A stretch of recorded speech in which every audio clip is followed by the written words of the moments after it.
Assalamualaikum warahmatullahi wabarakatuh. Salam guru penggerak. Perkenalkan, saya Sri Nani, CGP Angkatan 7 dari Kabupaten Bojonegoro. Dengan fasilitator Bapak Wiji Asrori SPD MPD dan pengajar praktik Bapak Sulaiman SPD.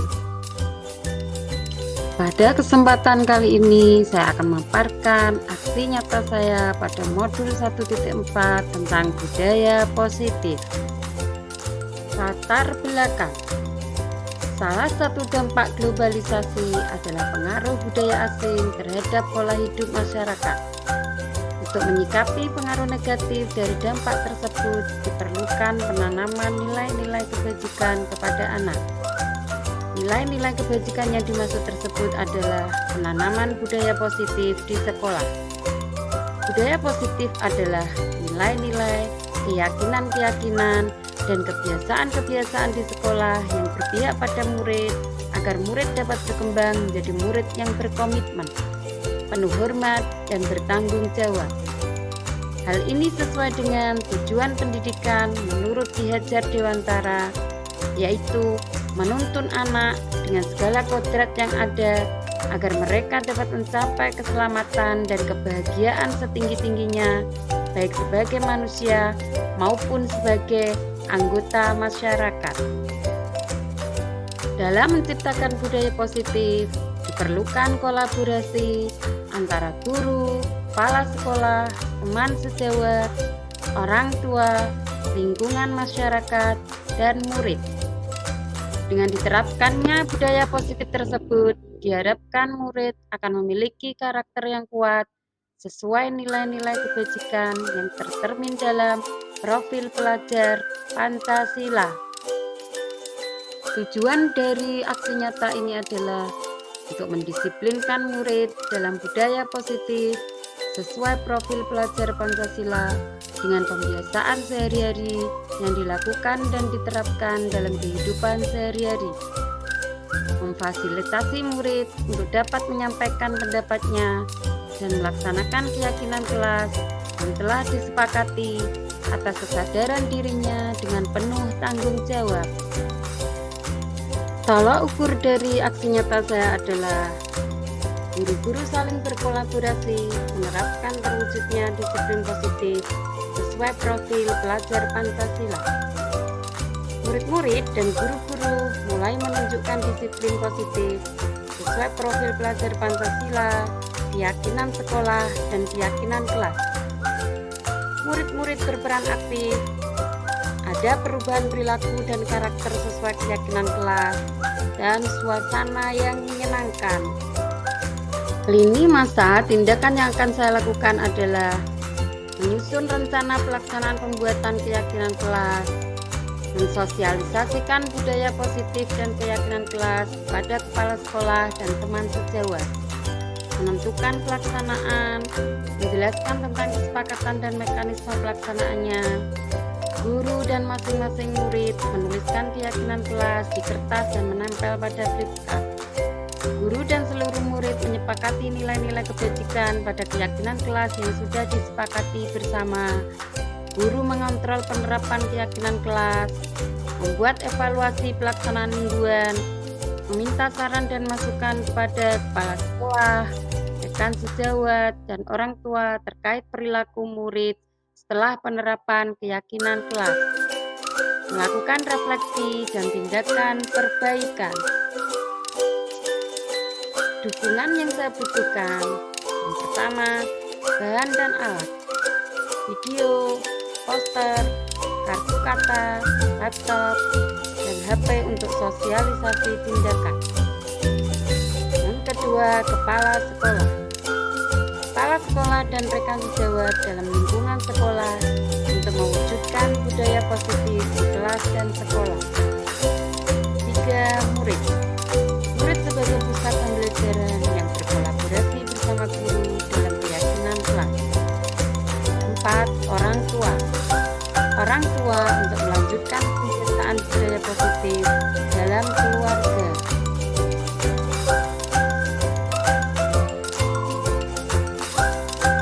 Menurut kalian masing-masing, kalau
komitmen. Bisa. Terus tadi yang mendengarkan ketika guru menjelaskan terus tidak menghina itu namanya apa? Saling menghormati. Saling menghormati. Saling menghormati. Kemudian kalau tidak bertengkar berarti apa namanya? Rukun. Yang ketiga kerukunan. Kemudian yang kalau ada tugas dikerjakan, kalau ada piket dilaksanakan, melaksanakan piket. Ini tadi ada melaksanakan piket, berarti apa namanya? Tanggung jawab. Ya, yang keempat tanggung jawab.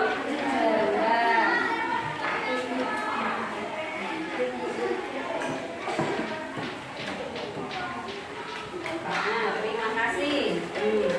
Jadi anak-anak, ini keyakinan kelas yang sudah kita buat ya. Jadi harus diyakini, harus dilaksanakan karena sudah yakin. Berarti kalau sudah yakin, ini yang kalian tulis itu harus dilaksanakan dengan penuh tanggung jawab. Ada komitmen, saling berbagi, kerukunan dan tanggung jawab. Nah, terima kasih. Dengan itu. Ya, kicik mlaku.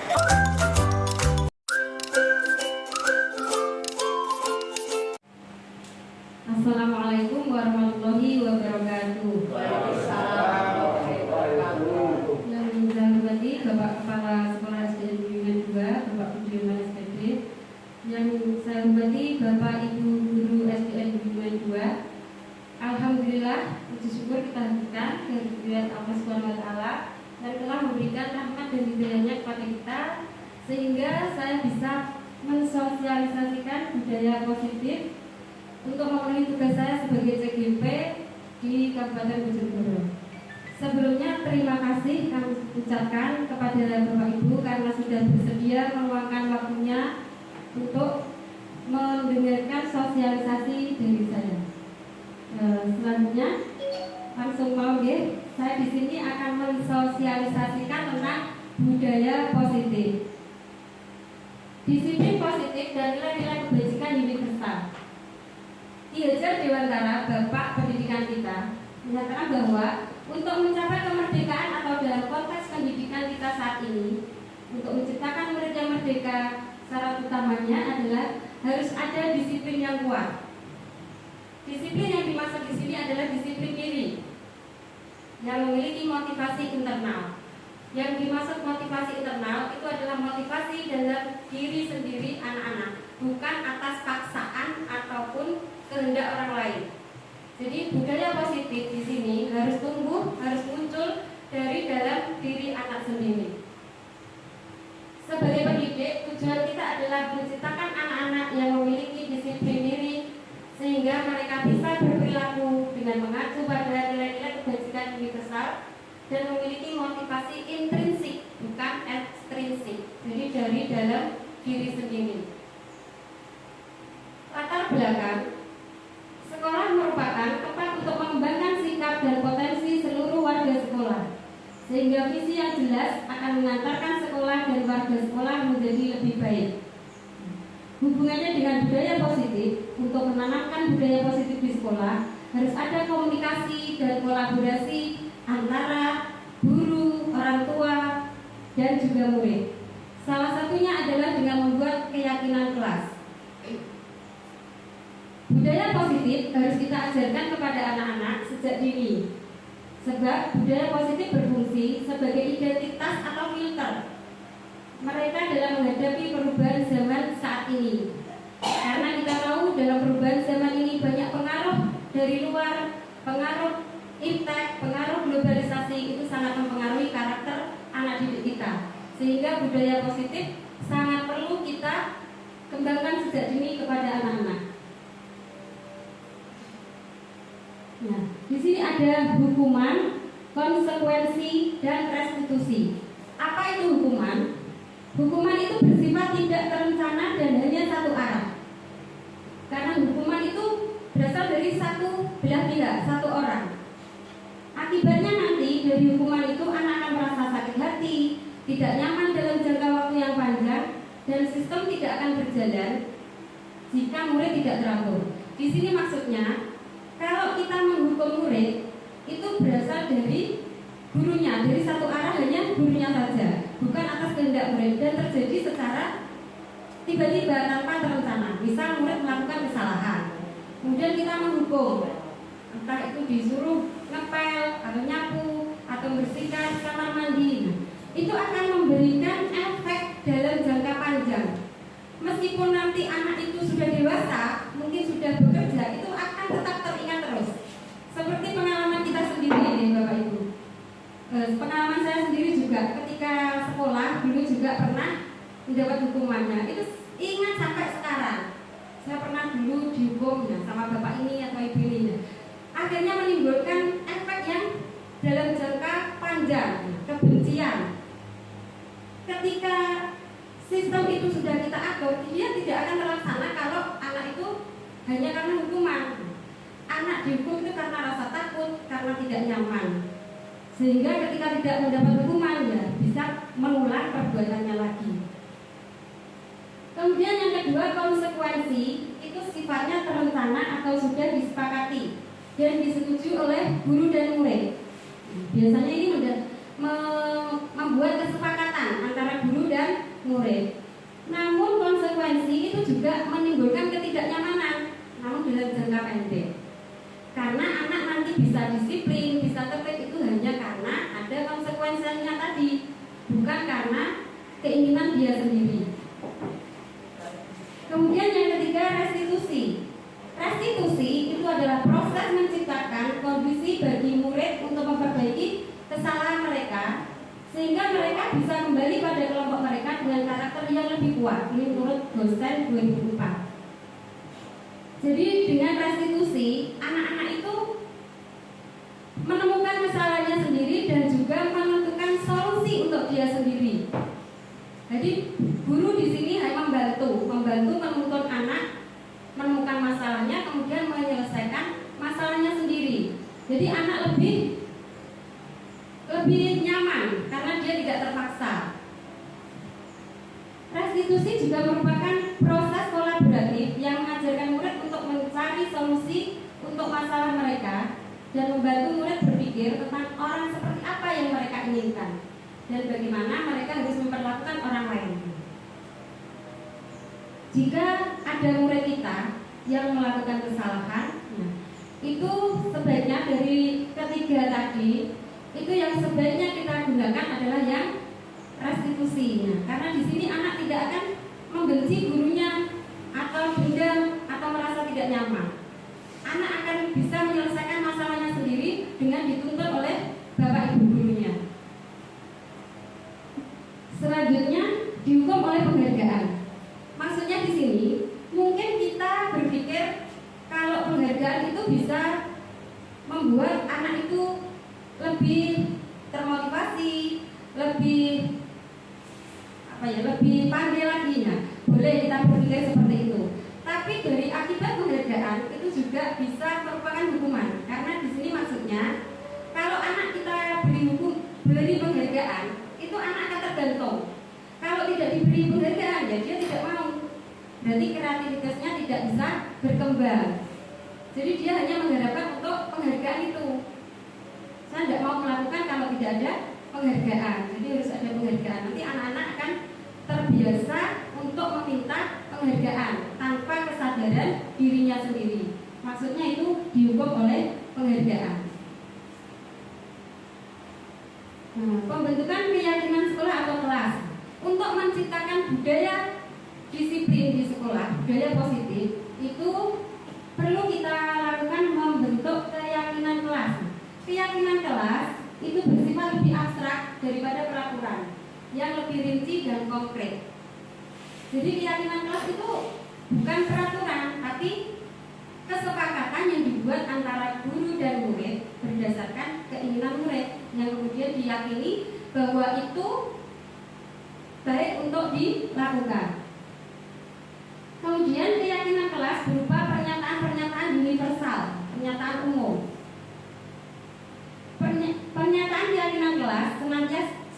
senantiasa dibuat dalam bentuk positif. Jadi kalau membuat keyakinan kelas itu tidak boleh menggunakan kalimat yang negatif. Misalnya, tidak boleh terlambat. Nah, seperti itu kan kalimat negatif. Nah, yang betul bagaimana? Masuk atau datang ke sekolah tepat waktu. Jadi tidak usah diberi kata yang mengandung kalimat negatif. Keyakinan kelas hendaknya tidak terlalu banyak sehingga mudah diingat dan dipahami oleh semua warga kelas. Jadi kita membuat keyakinan kelasnya tidak perlu terlalu banyak. Yang penting anak itu bisa memahami apa yang menjadi keyakinan kelas. Keyakinan kelas sebenarnya sesuatu yang dapat diterapkan di lingkungan tersebut. Kalau memang keyakinan kelas yang disepakati itu tidak bisa diterapkan di kelas tersebut, ya jangan dipakai. Ya, kita gunakan keyakinan kelas yang memang benar-benar bisa digunakan di dalam kelas tersebut. Semua warga kelas hendaknya ikut berkontribusi dalam pembuatan keyakinan kelas lewat kegiatan surah pendapat. Jadi nanti anak-anak itu diberi kesempatan semuanya boleh menulis apa yang mereka inginkan. Tidak guru yang menentukan. Jadi filosofi Ki Hajar Dewantara, pendidikan itu harus menghamba pada anak, menuntun anak. Jadi apa yang menjadi keinginan anak, apa yang menjadi kebutuhan anak itu yang utama. Jadi murid kita adalah aset kita. Jadi tidak ada lagi paradigma bahwa guru itu penguasa di kelas. Seperti itu sudah tidak berlaku. Jadi anak itu harus merdeka lahir dan batin. Bersedia meninjau kembali keyakinan kelas dari waktu ke waktu. Nah, keyakinan kelas itu tidak terus abadi sampai kelas itu selesai dah. Sewaktu-waktu, misal di semester 1 kita buat, semester 2 dirubah lagi, juga tidak apa-apa. Ini keyakinan kelas 6 yang sudah kami buat kemarin. Ada komitmen, menjaga kerukunan, saling menghormati, dan tanggung jawab. Di dalam keyakinan-keyakinan kelas ini ada bentuk-bentuk perilaku. Misal komitmen. Komitmen itu nanti ada datang ke sekolah tepat waktu, mengerjakan tugas tepat waktu, mengumpulkan tugas tepat waktu, melaksanakan piket, dan lain-lain. Itu termasuk ke dalam komitmen. Kemudian yang menjaga kerukunan di dalamnya termasuk saling membantu dengan teman, membantu teman yang sedang kesulitan, seperti itu, tidak bertengkar. Kemudian saling menghormati. Nah, saling menghormati itu tidak hanya antar teman, tapi juga antar bapak ibu guru. Ketika guru menjelaskan, anak-anak harus memperhatikan. Nah, itu juga salah satu contoh bentuk saling menghormati. Anak-anak tidak ngomong sendiri, tidak ngobrol sendiri. Itu merupakan salah satu bentuk keyakinan kelas saling menghormati. Kemudian tanggung jawab. Tanggung jawab di sini, ketika anak melakukan kesalahan, dia akan sadar, dia akan mengetahui tanggung jawabnya. Berarti dia harus apa? Itu termasuk tanggung jawab. Jadi dengan keyakinan kelas ini dibentuk dari anak-anak sendiri, anak-anak yang membuat. Nah, dan anak-anak akan lebih bisa melaksanakan dengan nyaman tanpa paksaan. Nah, ini lanjut ke kebutuhan dasar manusia dan dunia berkualitas. Jadi manusia itu punya 5 kebutuhan dasar. Yang pertama, kebutuhan untuk bertahan hidup atau survival. Jadi kita semua manusia itu butuh untuk bertahan hidup. Nah, dengan cara apa? Dengan cara makan, olahraga, kesehatan, itu bertahan hidup. Kemudian kebutuhan untuk merasa diterima atau well-being. Jadi kita manusia semua pasti ingin diterima, baik di rumah, di lingkungan keluarga, di masyarakat, di sekolah, dimanapun kita pasti membutuhkan untuk diterima. Kemudian yang ketiga, kebutuhan akan kebebasan atau freedom. Kita butuh bebas. Kalau kita merasa terkekang, pasti tidak akan nyaman. Kita bekerja, kalau kita tidak bebas juga tidak nyaman. Itu juga murid. Kalau murid kita selalu kita atur, harus gini ya. Kamu tidak boleh ini, tidak boleh itu. Dia juga akan merasa tertekan, tidak bebas. Kemudian kebutuhan akan kesenangan. Ini kalau bisa pembelajaran itu harus pembelajaran yang menyenangkan, ya, karena murid kita juga butuh kesenangan. Kita guru juga Nah, murid juga sama. Jadi murid juga butuh kesenangan. Jadi upayakan kita pembelajarannya harus pembelajaran yang menyenangkan, jangan yang menegangkan. Kemudian kebutuhan dasar yang terakhir adalah kebutuhan akan penguasaan atau power. Penguasaan ini anak itu punya kekuatan, punya intelek juga yang harus kita gali, harus kita akui. Kalau dia itu memang punya kekuatan. Dari kelima kebutuhan dasar ini, kalau ada salah satu yang tidak terpenuhi, maka akan memicu terjadinya sebuah pelanggaran dari anak.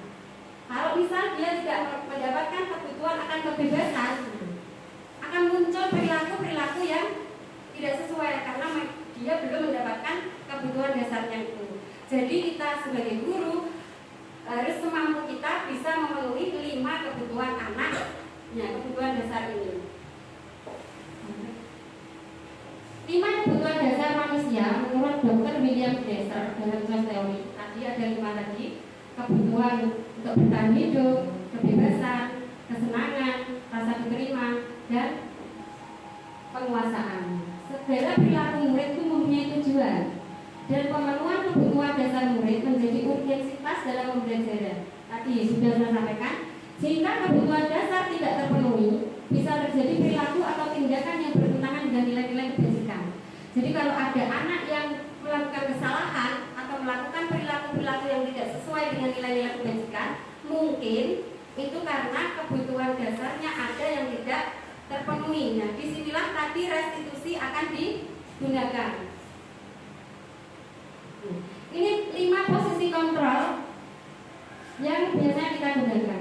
Nanti Bapak Ibu bisa merenungi sendiri-sendiri. Saya itu masih di posisi kontrol mana? Mungkin di posisi kontrol penghukum, merasa bersalah, posisi teman, pemantau, atau manajer. Ini ada 5 posisi kontrol yang harus dipahami oleh Bapak Ibu sekalian. Yang pertama, posisi penghukum.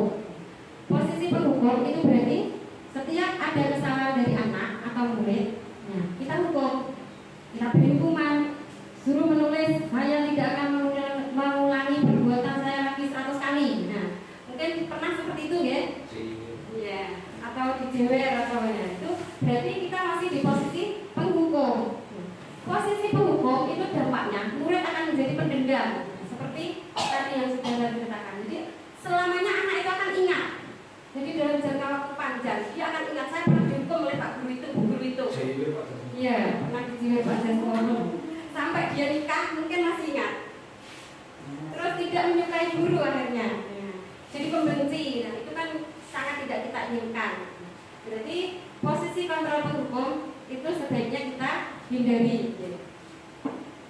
Kemudian yang kedua, posisi merasa bersalah.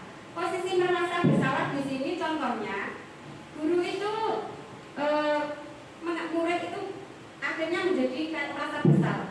Apa kamu tidak kasihan sama guru? Guru lo sudah ngajar, sudah berteriak-teriak, sudah ngotot-ngotot dari tadi, kok kamu nggak mau mendengarkan? Apa kamu tidak kasihan? Nah, seperti itu, anak itu nanti akan merasa bersalah.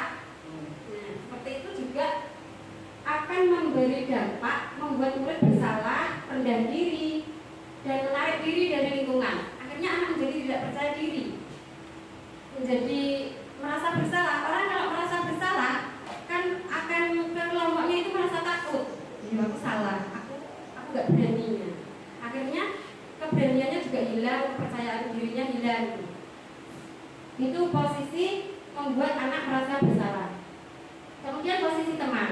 Posisi teman ini juga ada bagusnya, namun ada kurangnya juga. Posisi teman di sini contohnya guru dengan murid itu seperti teman. Jadi bisa berinteraksi dengan baik. Murid ada masalah, kita dikasih, nah, seperti teman. Itu juga bagus, namun ada kekurangannya. Kekurangannya seperti ini. Ketika murid itu diajar oleh guru lain, mungkin guru yang tadi ada kepentingan, minta tolong ke teman guru. Nah, anak tersebut tidak akan mau manut dengan guru yang dimintai tolong tadi, karena dia sudah merasa nyaman dengan guru yang sebagai teman tadi. Nah, kekurangannya di situ. Kemudian posisi pemantau atau monitor itu, jadi guru itu nanti seperti tadi yang memberi konsekuensi kalau ada kesalahan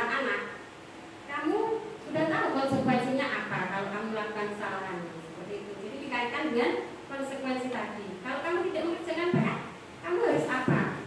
Itu konsekuensi. Itu juga boleh, namun masih ada kekurangannya juga. Dampaknya, murid akan menghitung konsekuensi dari dia tanpa memahami sepenuhnya nilai kebajikan yang dituju. Jadi murid pahamnya hanya kalau saya tidak mengerjakan, saya akan diberi hukuman seperti ini. Kalau saya tidak mengerjakan, saya harus menghafalkan perkalian 10 kali misal.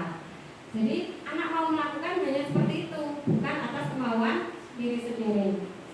Yang terakhir, posisi manajer. Nah, posisi manajer di sini, guru sebagai manajer, jadi hanya membimbing, menuntun. Anak yang menentukan sendiri apa yang terbaik bagi anak, kita yang menuntun.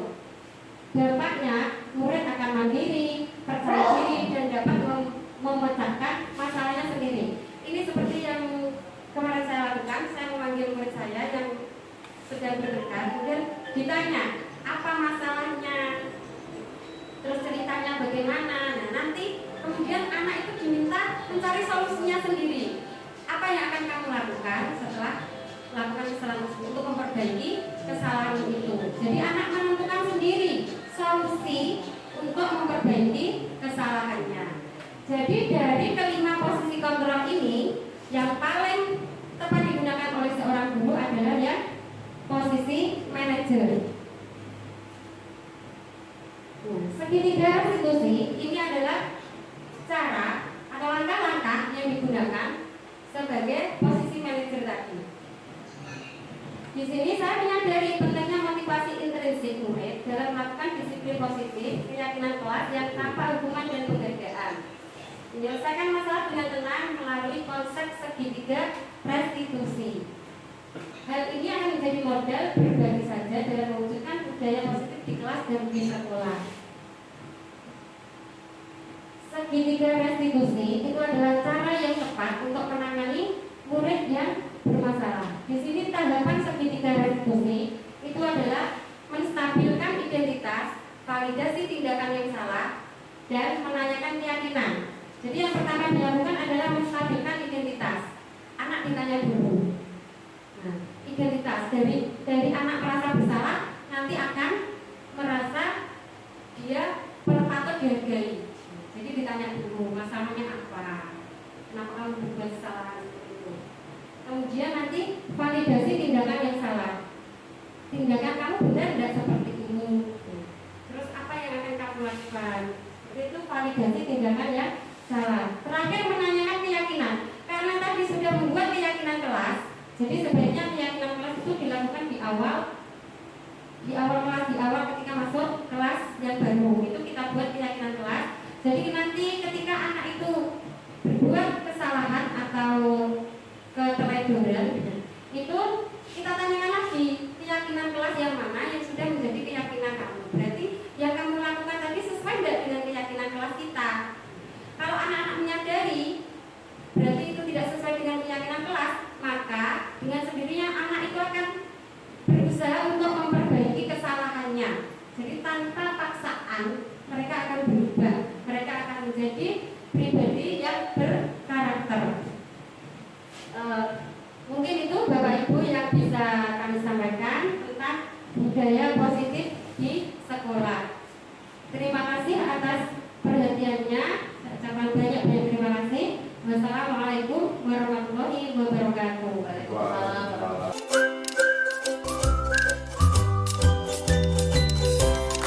Assalamualaikum warahmatullahi wabarakatuh. Saya Cinta Tiasari dari Puswiwinani. Saya senang belajar Puswiwinani. Saya menjadi lebih disiplin dan bertanggung jawab. Saya menjadi lebih tahu dan menyadari keyakinan kelas yang harus saya yakini dan terapkan baik di sekolah maupun di rumah. Terima kasih Puswiwinani. Wassalamualaikum warahmatullahi wabarakatuh. Assalamualaikum warahmatullahi wabarakatuh. Saya Ibu Yuliati, teman sejawat dari Ibu Sriwinani. Saya senang melihat Ibu Sriwinani telah mengikuti program CGP. Banyak perubahan yang lebih baik. Murid-murid Ibu Sriwinani menjadi lebih semangat belajar dan lebih bertanggung jawab tentang tugas-tugasnya. Saya juga terinspirasi dengan apa yang dilakukan atau diterapkan oleh Ibu Sri Winani.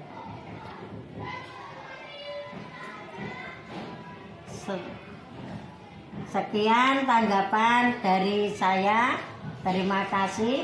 Wassalamualaikum warahmatullahi wabarakatuh.